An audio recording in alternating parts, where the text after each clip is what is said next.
All right. So, first lesson, what is wholesaling? So, wholesaling, there's a 4-step process that you need to follow in order to make money. So, you need to find a lead. You need to find someone who might be willing to sell.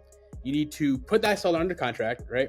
You need to find a buyer who wants to buy the deal from you, and you need to close get the deal closed, rather it be through a title company, an attorney, whatever it might be. Your whole job in this entire deal is to basically control the contract and then get it closed with the buyer.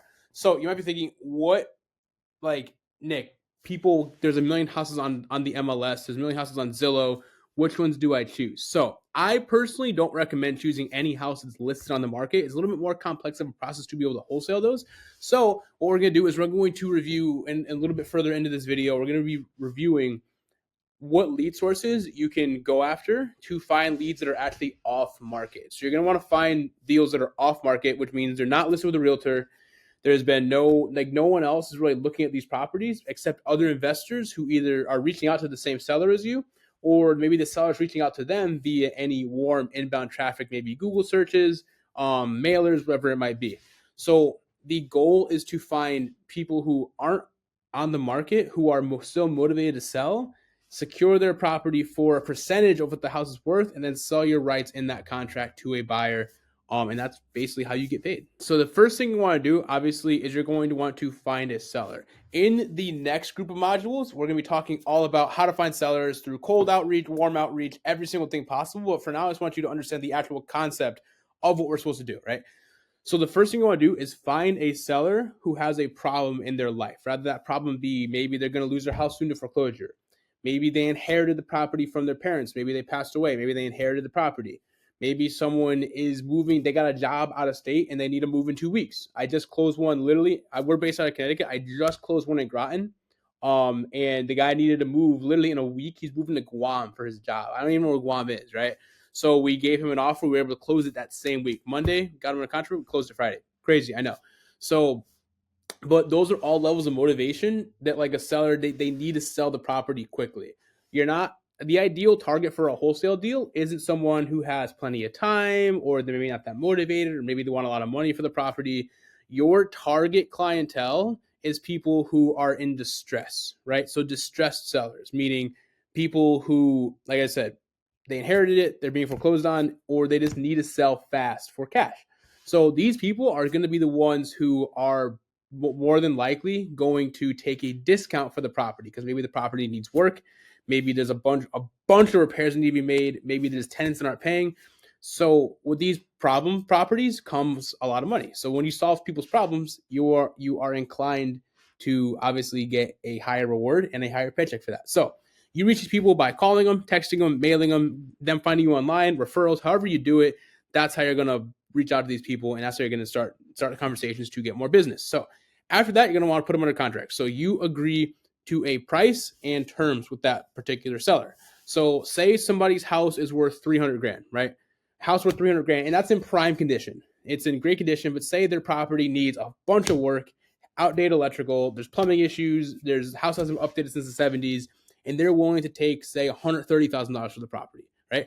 That's a phenomenal situation for you to be in, because if they're willing to take 130 for the property, you secure a contract with them. You can then sell your rights to that contract for, say, maybe 20, 30 grand. So they get 130. Your buyer buys it from you for 160, maybe, and then you can take that difference of $30,000. So you control the opportunity.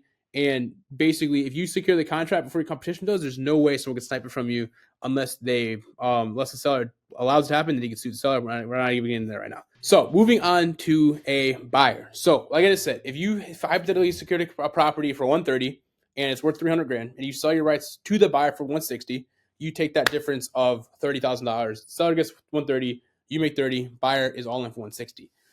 When you're marketing this, you're going to want to put together packages for these people. So that way they know exactly what they're buying, right? So basically, if you have somebody who's looking for multifamilies and they're looking for multifamilies that have tenants that are maybe below market where they can increase the rent, you have a buyer's list for that. If you have people who are looking for solely shitty houses that need a boatload of work, then you have a buyer's list for that. So I attached an example of a HUD.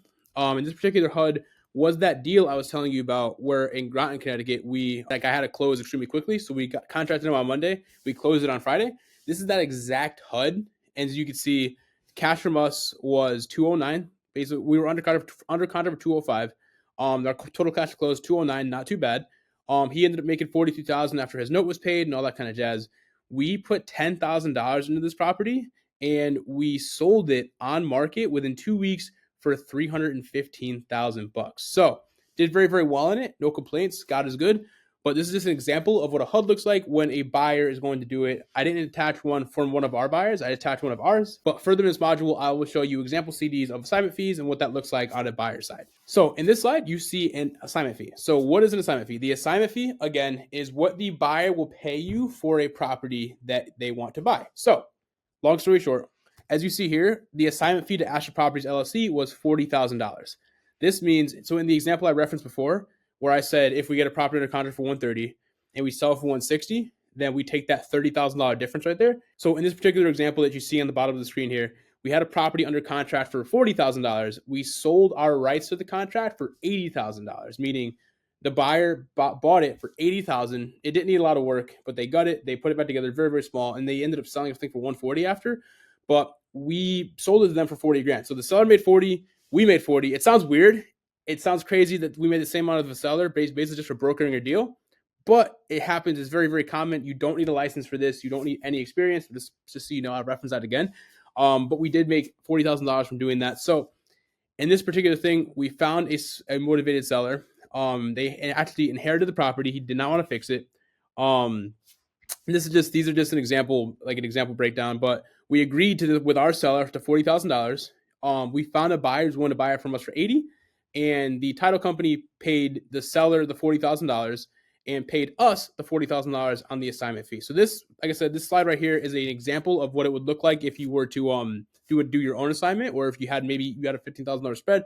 But in this particular example I have on the bottom, it shows the breakdown of what we made on this particular deal. So how long did this particular deal that we did actually take? So day one, we got the lead. It was actually a mailer lead.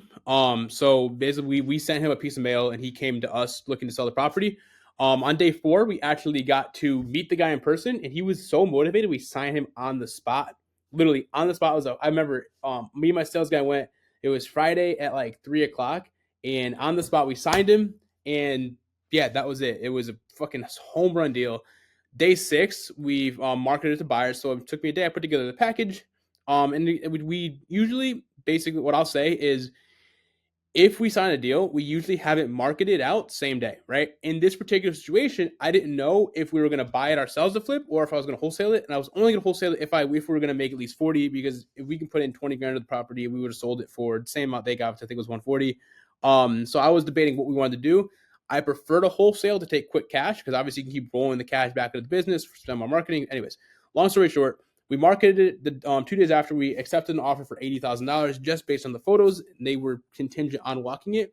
This particular buyer, we have sold them dozens of deals. And they trust us, we trust them. So they signed an assignment sight unseen, and eventually they did go walk the property. So on day 30, this is a 30-day all-in deal. We closed on title. I should say close on title. We closed on title, and we got paid our $40,000. So yeah, not every deal is that clean, but the steps are always the same. This was an extremely clean deal with a very motivated seller who wanted to close in 30 days. We made everything happen for him exactly how we wanted. He gave us a great review, and he got paid, we got paid, and our buyer was happy, and they made a good amount of money on the property because they bought it, they flipped it, turned it around very quickly, and now they made their nut as well. So your action step today is to write out a 4-step plan in your own market. So I'm not telling you to go wholesale a deal, right? From this lesson, write out a plan of what it would look like if you were to find a seller, secure a contract, find a buyer, and get it closed. So with what you just learned in this module, write down a little step-by-step plan of what you would do if you had all the tools to go wholesale. That way you can start getting your gears turning of what it would look like if you were to go out, find a seller, secure a contract, find a buyer, and you can bring it to the closing table. Write down exactly what that would look like. That way you get the wheels turning and you start thinking about the next step of wholesaling. So next up, we're going to actually dive into the numbers. So how do you know if it's a good deal? What kind of offers you're going to make these sellers? And what does the math look like? So next up, we're going to dive into that. I will look forward to seeing you in the next video.